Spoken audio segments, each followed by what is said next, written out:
hope y'all are having a fantastic day, and today I'm going to be reviewing The Selection by Kiera.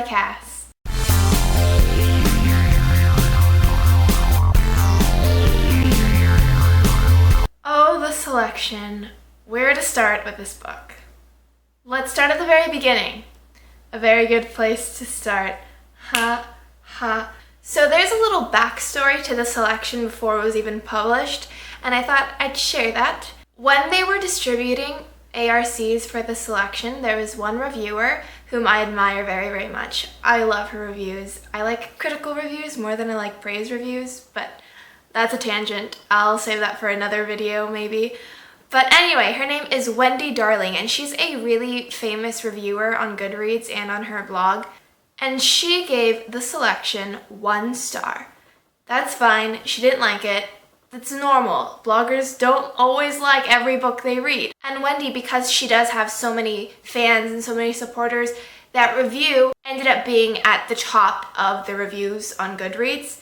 And so on Twitter, Kiera's agent told Kiera to check out that review, and the agent just bashed on Wendy Darling and bashed on the review, and even went to the extent of calling Wendy Darling the B word, which is completely out of line.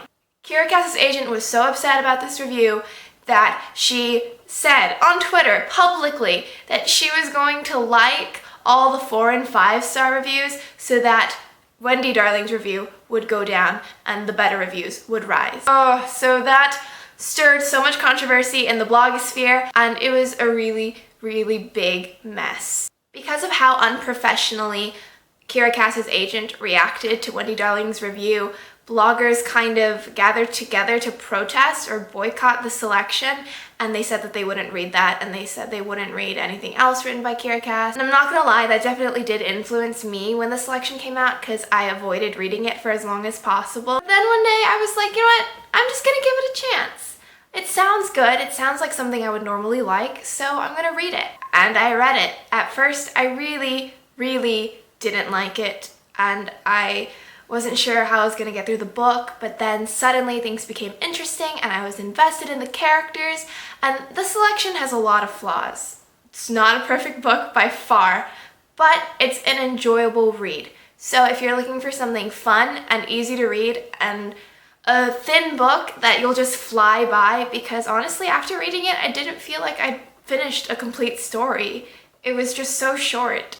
If you're looking just for a fun, light read that involves romance and drama, then pick up The Selection. I'm sure you'll like it. If you haven't read The Selection, I'm going to advise you to click out of the video now, because I'm going to be talking about some spoilers. So, goodbye if you haven't read it. Okay, so if you're still here, I'm just assuming you've read The Selection.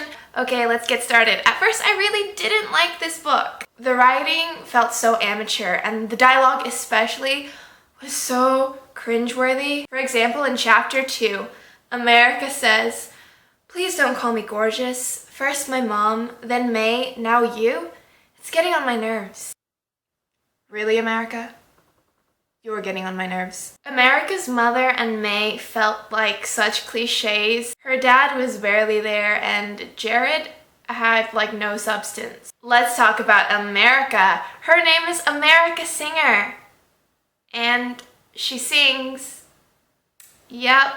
I thought she was annoying as heck, and she liked to whine at every given moment. And so in the beginning I was thinking, I'm not going to get through this book. Things got a little better when America went to the palace. The writing still felt unimpressive, and America wasn't really likable, but I kept on reading, and then suddenly, bam! Emotion, commitment, investment, it happened. I started liking it. I was hooked. I remember particularly enjoying the scene where America is confessing to Maxon that she loved someone at home, and there was just something in that scene that I really liked, and after that moment I realized that I was hooked and the pages just couldn't fly fast enough. Prince Maxon was definitely far from what I expected. He's a strange combination of innocence and politeness and stiffness. He was a nice guy though, and I liked him. Maxon has a sort of charm to him, I think. There was a really big problem I had with him though, and it was after America had revealed to him about her heartbroken history, and he responded with, "America, I promise you I'll keep you here until the last possible moment. I understand that they want me to narrow down the elite to 3 and then choose, but I swear to you, I'll make it to 2 and keep you here until then. I won't make you leave a moment before I have to, or the moment you're ready. Whichever comes first." Yeah, that's sweet, but are you serious, man? Are you going to offer a permanent spot in the top 2 to any girl who has a sob story? It just seemed so unrealistic, especially for a competition with 35 girls. But even with that, Maxon was probably better than Aspen. Aspen, I'm just incredibly apathetic to him. He was just so boring. Like, I mean, I understand that America has loved him for a really, really long time, and so because of that, she can't really get over him all that quickly. I understand, but couldn't Aspen be at least somewhat likable? Like in the beginning when America cooks that really extravagant meal for him, which, side note, by the way, I thought was really weird and kind of selfish because later in the book she liked to complain about how she was starving and how she never had enough food, and if that's the case, by the time you're earning your own money, why aren't you saving up for your family's meals? I understand that it's your money, but if there are times where you know your family is not going to have enough to eat, then why would you spend so much time, so much money, so much effort on a meal for one person, no matter how much you love them? That just bothered me because, I don't know, I would put my family before my lover. Wow, lover is a really weird word, I'm sorry.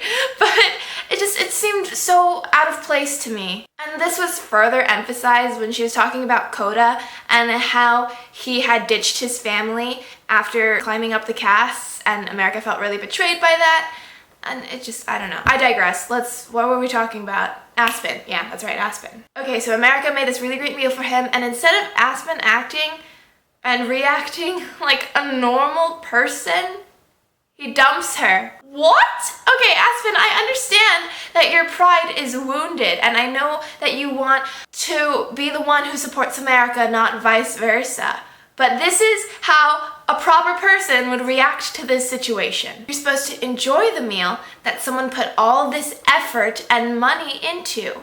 You enjoy it, you share it, and then you say, "Okay, America, I really appreciate all that's went into this meal, but it genuinely bothers me that I can't be the one to provide for you." That would have been acceptable. But no, he throws a tantrum and then breaks up with America. Aspen, stop. However, that being said, I really liked the love triangle in this book. It was really entertaining and I didn't feel too bothered because I understood why America was pulled in these 2 different directions. She wants Maxon because, you know, he's a kind, charming guy and he could provide such a great life for her. But then there's Aspen, who is her first love, and I doubt you forget about your first love so quickly or easily. The love triangle made sense and I actually cared about who she would choose. Honestly, the other girls in the selection didn't really have personalities. Maybe it's because there were initially 35 of them and Kiera Cass had to make sure that she spotlighted at least a couple of them to make them feel genuine.